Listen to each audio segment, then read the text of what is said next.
ஒற்றைக்குடைய நேயர்களுக்கு சுப்பிரமணியனின் அன்பு வணக்கம். காங்கிரஸிலே இருந்த பெரியார் காங்கிரஸிலே இருந்தார் என்று சொல்லுகிறீர்கள். காங்கிரஸிலே தான் அவர் போராடினார் என்று, நாட்டு விடுதலைக்காக போராடினார் என்று சொல்லுகிறீர்கள். இதையெல்லாம் நான் சொல்லவில்லை. இது பதிவு செய்யப்பட்டிருக்கிறது வரலாறுகளிலே. தமிழக சுதந்திர போராட்ட வரலாறை எடுத்துக்கொண்டால் அந்த விடுதலை போராட்டத்திற்காக பாடுபட்டவர்களிலே பெரியாரும் ஒருவராக இருப்பார். அப்படி காங்கிரஸிலே இருக்கின்ற போதுதான் அந்த காங்கிரஸ் என்பது ஒரு மேட்டுக்குடி மக்கள், ஒரு உயர் சாதியினருக்கு சொந்தமான ஒரு இயக்கமாக மாறிக்கொண்டிருந்தது.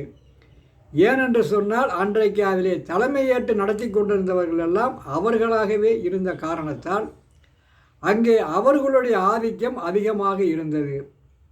சேரன் மாதேவியிலே கூட ஒரு குருகுல கல்வியை காரைக்குடியிலே இருந்து நிதி உதவியை பலரும் சேர்ந்து நிதி உதவியை அளித்து, தமிழ்நாடு காங்கிரஸ் கமிட்டி நிதி உதவியை அளித்து அதிலே தொடங்கப்பட்ட குருகுலம் சேரன் மாதேவியிலே வாவேசு ஐயர் அவர்கள் நடத்தி கொண்டிருந்தார். அந்த குருகுலத்திலே படிப்பவர்கள் பல சாதியைச் சேர்ந்த மாணவர்கள் அங்கே படித்தார்கள். காங்கிரஸுக்கான கொள்கை சாதி ஒழிப்பு என்பதுதான், எல்லோரும் ஒன்று என்பதுதான் காந்தியடிகளின் கொள்கை. ஆனால் அந்த இடத்திலே உணவு பரிமாறுகின்ற பொழுது பிராமண மாணவர்களுக்கு பார்ப்பன மாணவர்களுக்கு ஒரு பகுதியிலேயும் மற்ற மாணவர்களுக்கு இன்னொரு பகுதியிலேயும் என்று தனித்தனியாக உணவு பரிமாறப்பட்டது.